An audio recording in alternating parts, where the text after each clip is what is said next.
Protegido por este hermoso valle y celosamente custodiado por esas majestuosas montañas, se encuentra Acambay, Estado de México, en donde hace 100 años, el 5 de diciembre de 1896, nace un niño al que nombran Maximiliano. Sus padres, don Antonio Ruiz y doña Juana Castañeda. Niño que al correr de los años se convertiría en un científico conocido y reconocido por la comunidad científica mundial. Sus primeros estudios los inició con la maestra particular llamada Juanita Alvarado, de quien guardó gratos recuerdos toda su vida. Posteriormente continuó en la escuela primaria de Acambay, en donde demostró talento y buena disposición para el estudio, así como para el dibujo, del que vemos uno de ellos. Su niñez fue feliz, rodeado de sus padres, hermanos y amigos.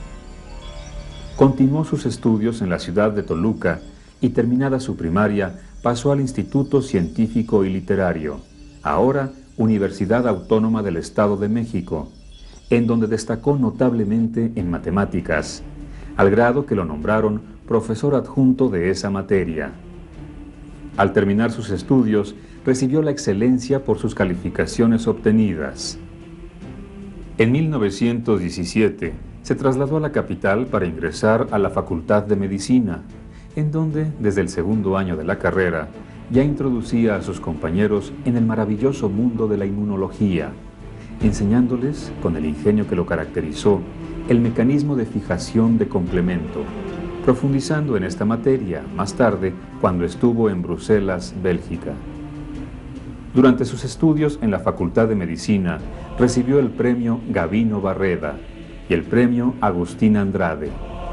Al final de la carrera se le dio una mención honorífica que le entregaron personalmente el rector de la Universidad Nacional Autónoma de México, Ezequiel A. Chávez, y el director de la Escuela Nacional de Medicina, Dr. Manuel Gea González. En 1923 recibió el título de médico cirujano, obteniendo mención honorífica en su examen profesional por su tesis. Y así, al paso del tiempo, fue recibiendo premios y distinciones que hablan de su temprana entrega y dedicación a su profesión. Al terminar con tanto éxito su carrera, su padre le ofreció como festejo una corrida de toros en la hacienda de Arroyo Zarco, y él, demostrando lo polifacético que era, actuó como primera espada. Si como estudiante fue incansable y, según sus maestros, de una brillantez asombrosa, no lo fue menos como profesionista. Sus inquietudes lo llevaron a enriquecer sus conocimientos y entonces viajó a Francia para realizar estudios de posgrado en la Facultad de Medicina de la Universidad de París, en donde estuvo de 1924 a 1925, habiendo sido alumno del doctor Ferdinand Vidal, reconocido internista e inmunólogo clínico. El destino lo llevó a una gran figura de la microbiología. Estuvo también en Bruselas, Bélgica, con el propósito de estudiar bacteriología en el afamado Instituto Pasteur, en donde tuvo el privilegio de ser uno de los últimos discípulos del famoso maestro Bordet, creador de la inmunología. A su regreso a México, ingresó al Departamento de Seguridad Pública como bacteriólogo, disciplina que ya había estudiado con el eminente especialista Dr. Hermann Moser, con quien inició sus estudios sobre el tifo exantemático. Después de una corta estancia en su patria, obtuvo la beca de la Fundación Rockefeller y viajó a Nueva York, en donde permaneció de 1926 a 1927, y en donde tuvo la oportunidad de trabajar con dos reconocidos investigadores de la bacteriología e inmunología, los maestros Theobald Smith y Karl Landsteiner. Nuevamente, en el Instituto de Higiene, hizo estudios sobre la ponzoña del alacrán y preparación del antisuero. Realizó tratamientos de tipo inmunológico en tuberculosis hasta 1929. En 1930 regresa a los Estados Unidos a la Universidad de Harvard, en donde obtiene el grado de Research Fellow, investigador, y más tarde fue nombrado profesor de bacteriología e inmunología en la Escuela de Medicina de la misma Universidad de Harvard, en la que permaneció durante 6 años trabajando con el profesor Hans Zinsser, en donde continuó con sus investigaciones sobre el tifo, publicando 60 artículos originales. El famoso bacteriólogo Theobald Schmidt declaró, al examinar los preparados de Ruiz Castañeda, que nadie había expuesto en forma tan evidente el mecanismo del tifo. El tifo había sido tema digno de interés y estímulo, pero por 1936 se consideró que lo principal sobre el tifo se había puesto en claro, o tal vez por influencia de la propaganda nazi, que aseguraba que no había la menor intención de desencadenar nuevos conflictos bélicos.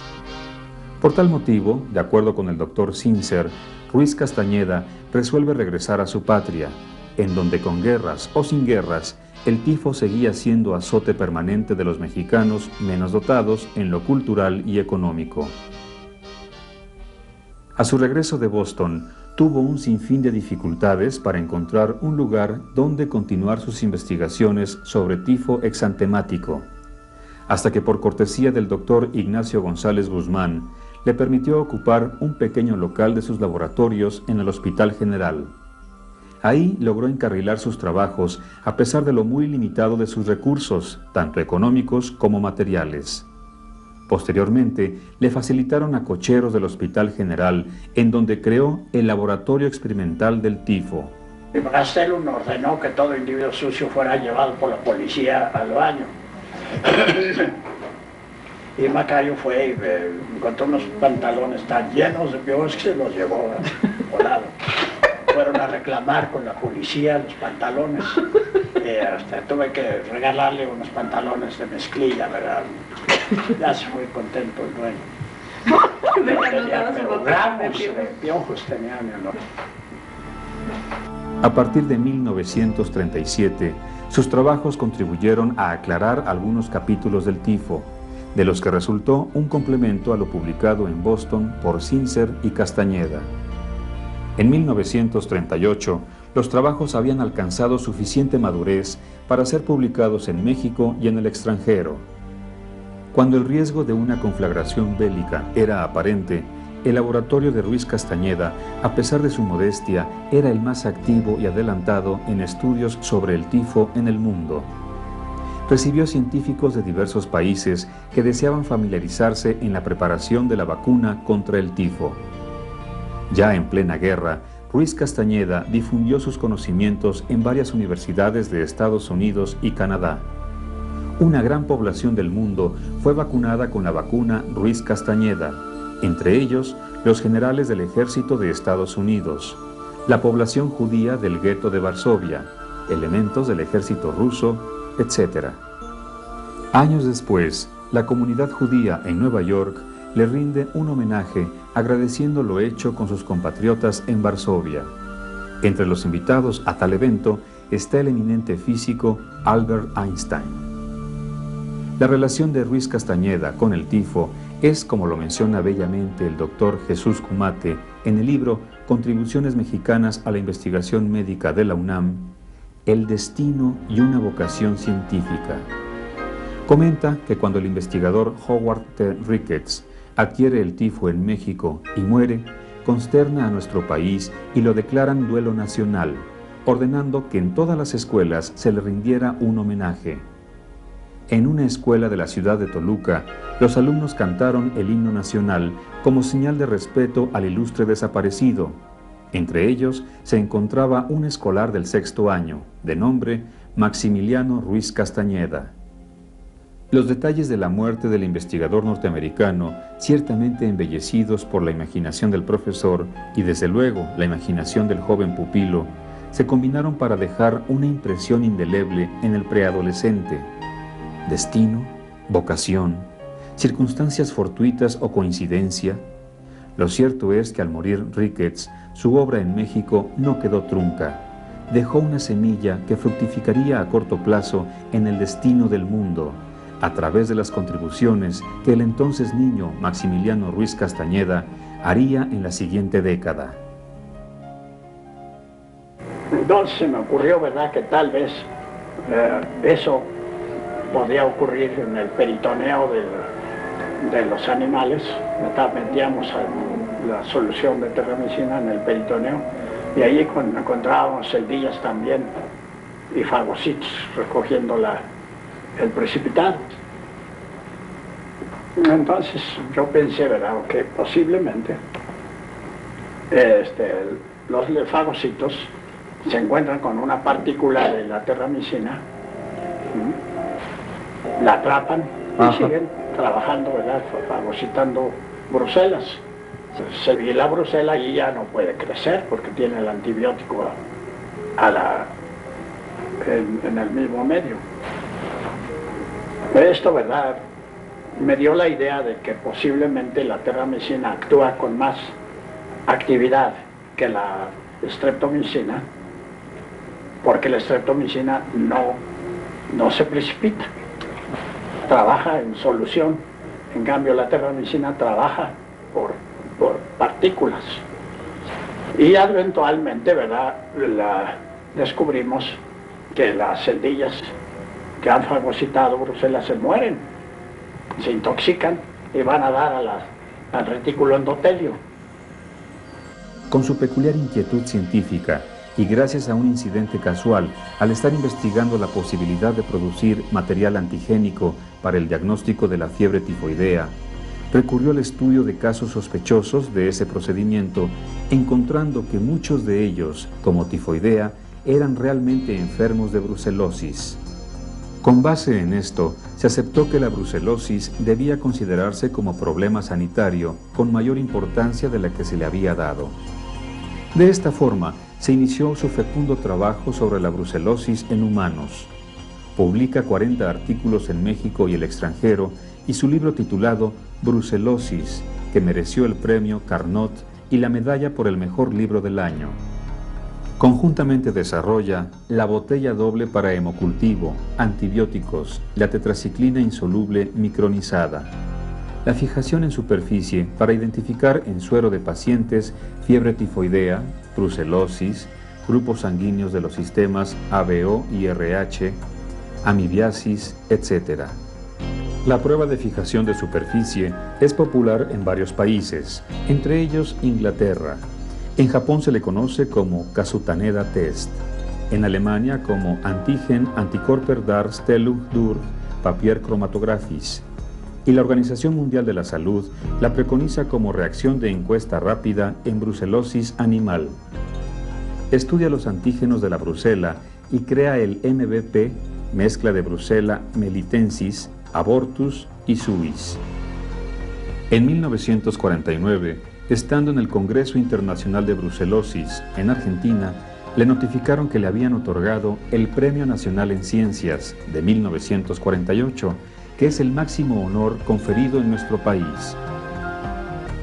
Otra fase muy importante en los años 60 fue el desarrollo de técnicas rápidas para ser utilizadas en laboratorio de urgencia y cuantificar glucosa, urea, bilirrubina en sangre, saliva, líquido cefalorraquídeo y orina. En esta época también incursiona en la vida política de nuestro país, siendo electo senador por el Estado de México.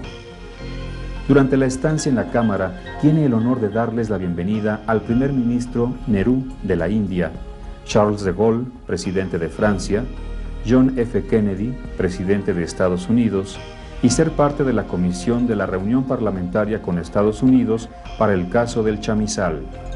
Con una gota de orina o de sangre pueden saberse todos los pecados capitales que ha cometido una persona.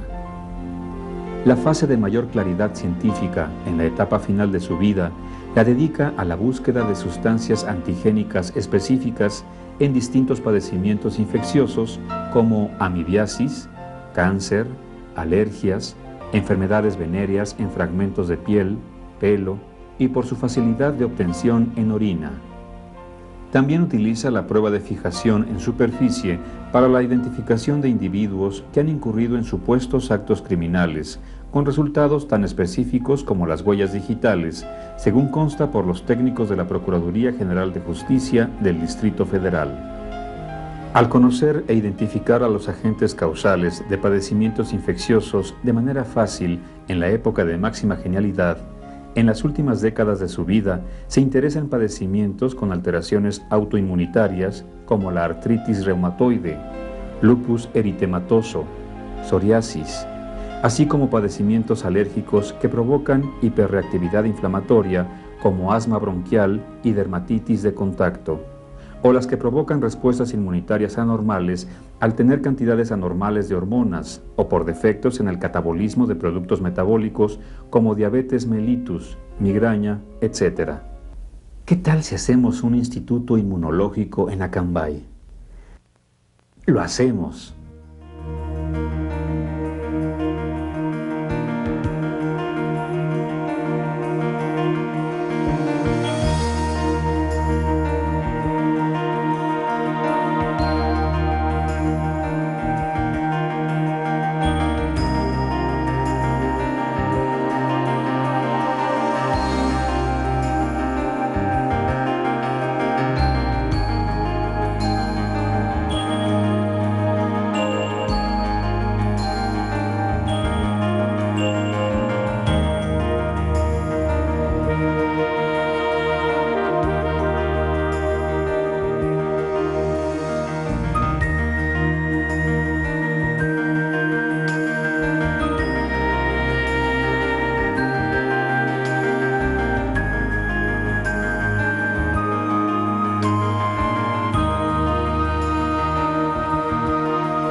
¿Ustedes en Acambay cuántos tienen?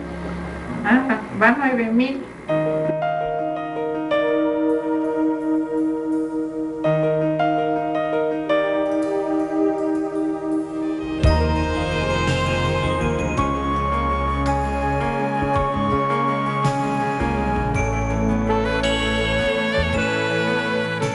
La continuación de las investigaciones científicas del Dr. Ruiz Castañeda y demostrar por métodos bioquímicos y moleculares la naturaleza química de los inmunomoduladores en su instituto, mantiene y mantendrá el carácter inmortal de este mexicano excepcional. La vida de Maximiliano Ruiz Castañeda es una magnífica sucesión de eventos y realizaciones que entusiasman y convencen no solo a la comunidad científica, sino a la humanidad en general, aún a los más legos en esta materia.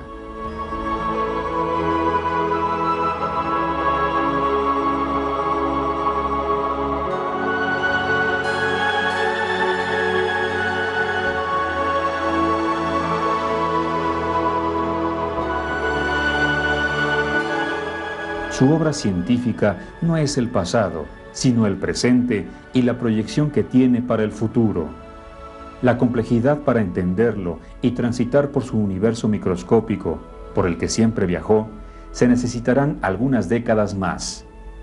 Para poderlo definir plenamente, usaremos las palabras del doctor Ignacio Millán, en las que dice: Ruiz Castañeda acostumbra ver a través de la niebla, más allá del tiempo, al otro lado del mañana.